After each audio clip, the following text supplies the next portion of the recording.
Assalamualaikum warahmatullahi wabarakatuh.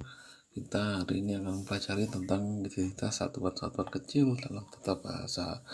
Ini kecil-kecil, tapi ini sangat bermanfaat untuk pengetahuan kebahasaan Anda.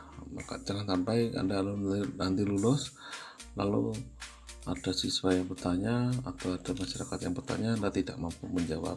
Maka penting sekali pemahaman berikut ini.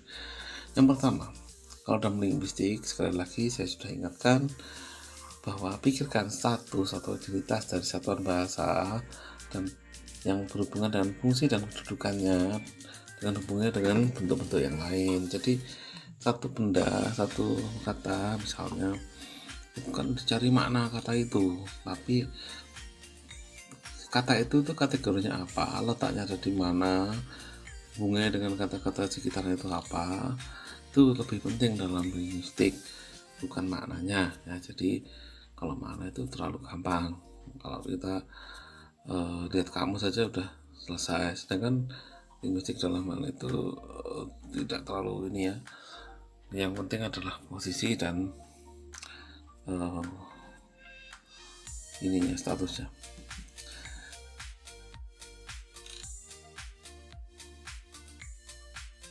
Monomorfemis itu berarti satu kata adalah satu morfem ya. Mono itu satu. Kalau poli itu banyak, misalnya poliandri, poligami itu kan banyak. Jadi morfemnya ada banyak. Ini kata-kata ini bisa berupa hasil dari afiksasi, hasil dari kritisasi. Kata utuh itu juga bisa menjadi dasar pembentukan kata selanjutnya, atau kata yang sudah dibentuk dari bentuk dasar yang sebelumnya ada.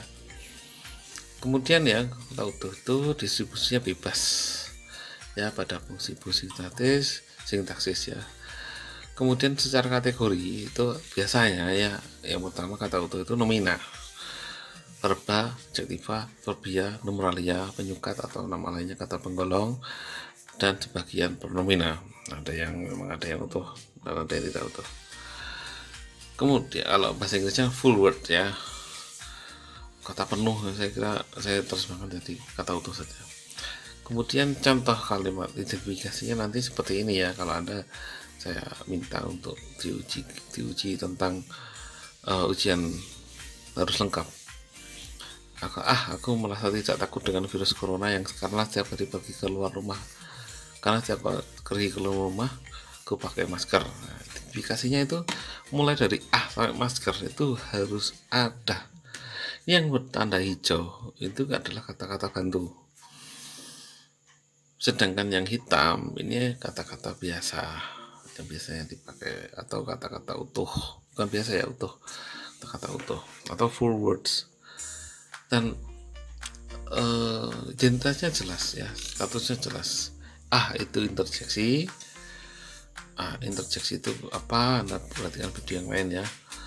Aku itu pronomina, tidak itu adverbia, merasa itu verba, takut itu adjektiva, dengan itu konjungsi, virus itu nomina, corona itu nomina, karena itu konjungsi, adverbia itu setiap ya, pergi itu verba, ke itu preposisi, nomina di sini ada luar rumah, aku pakai masker. Jadi ada beberapa kategori yang berbeda. Jadi kalau kategori berbeda seperti ini, keluar di sini ada yang menyebutnya preposisi dan preposisi. Tapi saya anggap saja nomina ya, luarnya. Jadi di sini kalau Anda diminta untuk mengidentifikasi, ya begini nih, Anda tidak, saya contohkan begini. Anda bisa menggunakan format lain yang jelas. Seluruh kalimat yang ditugaskan itu dikerjakan, tidak boleh tidak. Kemudian ya, ini yang sebenarnya bahasan utamanya di sini adalah kata bantu ya. Kata bantu itu terbatas, tapi bisa juga monomorfemis dan polimorfemis, tidak beda dengan kata utuh. Ada yang berupa kata, ada yang berupa gabungan kata, dan ada yang berupa partikel. Dan secara sifatnya tidak bisa menjadi dasar dari pembentukan kata yang lain atau leksan yang lain, tidak bisa ya, karena sifatnya membantu saja. tidak punya distribusi tapi bisa jadi pewatas ya, bisa jadi penegas atau perangkai wacana ya. Kategorinya ada konjungsi, preposisi, kata sandang, interjeksi, sebagian pronomina, dan partikel pragmatis ya. Kalau ini masih bisa diperdebatkan apa itu partikel pragmatis. Nah, masing-masing itu akan kita bahas sebagai berikut. Yang pertama adalah konjungsi. Konjungsi itu adalah penghubung, konjang itu penghubung. Ada penghubung antar kata dan antar frasa ya. Jadi dua ya, antar kata dan antar frasa sama saja konjungsinya, yang, dan, antara, dan seterusnya. Nah, perhatikan ya. Kemudian menghubung antar klausa, ada sehingga, tetapi, namun, karena, sebab, seterusnya. Antar klausa.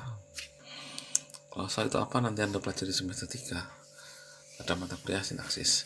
Kemudian yang keempat adalah penghubung antar kalimat. Tetapi, namun demikian, oleh karena itu, jadi, dan seterusnya. Nah, ini adalah macam-macam konjungsi. Ini mudah sekali. Yang ini agak ribet ya. Ada kata bantu berupa preposisi ya. Preposisi itu menjadi pewatas ya, menjadi pembatas dari frasa endosentrik.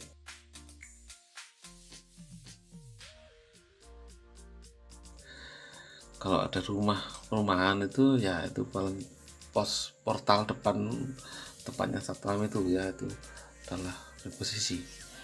Preposisi yang berupa, ada beberapa tipe ya, ada yang berupa partikel, kata, dan berhubungan kata. Kalau berupa partikel ada di dan ke, misalnya di rumah atau ke rumah, ke kampus. Kalau berupa kata itu banyak sekali macamnya, ada dari, jika, dalam, kepada, oleh, atau atas. Tentu saja ya, di sini Anda tidak bisa menentukan dari loh, dalam itu kan dalamnya laut itu apakah preposisi? Bukan ya. Dalam di sini bukan dalam seperti itu, bukan dalam sumur, bukan ya, tapi dalam, misalnya dalam keterangannya, dalam menghadapi kenyataan hidup. Nah, dalam itu kan tidak berarti dalam deep ya, tapi apa deep dalam ke bawah ya, tapi yang lain ya, dalam preposisi ya, dalam yang berupa preposisi ya. Ada beberapa contohnya, ada dari rumah, jika hujan ya, itu preposisi juga jika itu ya, dalam bab ini ya, dalam bab ini, kepada yang terhormat, oleh presiden, atas kehendaknya, dan seterusnya. Ini adalah contoh preposisi yang berupa kata. Jadi preposisi ini adalah pembentuk frasa preposisi ya. Unsur utama yang membentuk frasa preposisi selain leksem yang nominal ya, leksem yang berupa nominal. Kemudian yang berupa gabungan kata juga ada ya, di dalam, oleh karena, sejak itu, sebenarnya, dan karena ini masing-masing ada dua kata. Ada lagi yang gabungan tapi terpisah, misalnya dari titik sampai, misalkan dari rumah sampai kampus saya basah kuyup misalnya ya, mulai besok sampai seterusnya kamu tidak usah masuk kelas. Nah, itu contohnya ya. Ada banyak sekali contoh di bawah ini, Anda silakan mempelajari. Kemudian ada yang berikutnya adalah artikula atau artikel atau kata sandang. Ini gampang sekali ya, ada kata ada frasa para leluhur ya, para itu adalah kata bantu artikula. Sang permaisuri, si kancil, umat Konghucu, kaum rebahan ya, seperti kalian rebahan. Oke ya, yang saya lupa keberapa ini. Yang berikutnya adalah tentang interjeksi ya. Apa itu interjeksi? Perhatikan baik-baik ya. Interjeksi adalah kata atau gabungan kata yang di luar bangun utama klausa, yang biasanya mengungkapkan yang namanya perasaan. Jadi paling dominan ada di bahasa lisan, kalaupun di bahasa tulis ada, tapi hanya mungkin di media sosial atau di misalnya novel cerpen ya, jadi ada narasinya, ada wow ya kalau seru, ada yang sedih, aduh kok gini sih ya, heran, misalnya oh no ya, oh gitu, nah itu heran, aku nggak suka kamu ya. sih itu ya, ada kok, ada amboy, amboy luar biasa misalnya ya. Kemudian ada kaget, kaget tuh bisa berbahasa Arab ya, jadi karena sudah sangat umum di bahasa kita, mau agamanya apa saja biasanya menggunakan istilah-istilah yang seperti ini ya. Misalnya Masya Allah itu sering ya, dengar dari umat lain juga menggunakan Masya Allah, nggak cuma Islam. Ada panggilan berupa hey, halo, nah itu juga interjeksi, karena di situ ada unsur perasaan apa ya, mengajak atau mengajak ngomong sesuatu. Kemudian ada juga interjeksi yang berupa ajakan ya, ayo mari, monggo silakan dan seterusnya, itu adalah interjeksi ajakan. Kemudian berikutnya adalah interjeksi makian, ada yang misalnya sial, sontoloyo, anjing, goblok, kucing ya. Misal anjing, kucing ya, kucing enggak teman-teman yang kucing. Kemudian di sebelah kanan ada harapan, ungkapan perasaan entah harapan, insya Allah itu harapan, mudah-mudahan itu juga harapan, semoga ya, itu juga harapan. Ada interjeksi berupa penegasan, biasanya kalau saya temukan ini baru dong ya, kayak itu juga sebenarnya ada ya, ini kayak itu penegasan. Kemudian tentang ini yang pasrah ya, misalnya iya deh ya sudah, itu juga interjeksi tapi menunjukkan kepasrahan. Kemudian kalau senang itu juga ada ekspresinya, alhamdulillah itu senang, untung saja kamu begini, kalau enggak kamu sudah berisi misalnya. Ada lagi yes, aku menang, nah, itu yes itu juga termasuk interjeksi. Kemudian juga ada dari onomatope, yakni tentang tiruan bunyi sekitar kita. Misalnya aku itu ditutup brak, kubrak, nah terusnya ya. Oke, ada kemudian, wah capek ya ini videonya panjang, pronomina yang berupa kata bantu. Jadi pronomina itu ada tiga ya. Ada pronomina persona yang berupa kata bantu ya, ada yang kata bukan kata bantu ya, kata utuh juga ada, tapi kita fokuskan pada kata bantu saja.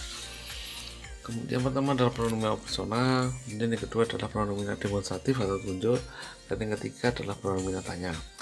Kemudian ada partikel pragmatis, ada lah, kata, pun ya, pun tak ya, pun saja yang tidak bergabung pada kata lain. Tapi pun itu bisa letaknya di depan, bisa di tengah, bisa di belakang sebuah kata ya, bergantung pada konteksnya ya. Jadi ini gampang sekali, saya kira cukup sekian. Terima kasih atas penyimaan Anda. Kalau ada yang kurang jelas silahkan tinggalkan komentar, kalau ada yang saran juga Anda silahkan tinggalkan komentar. Kalau Anda tidak paham ya sama ya, saya juga bingung bagaimana caranya memahamkan kepada Anda, tapi paling tidak kita belajar dari nol ya, bagaimana caranya bahasa dibentuk. Terima kasih. Wassalamualaikum warahmatullahi wabarakatuh.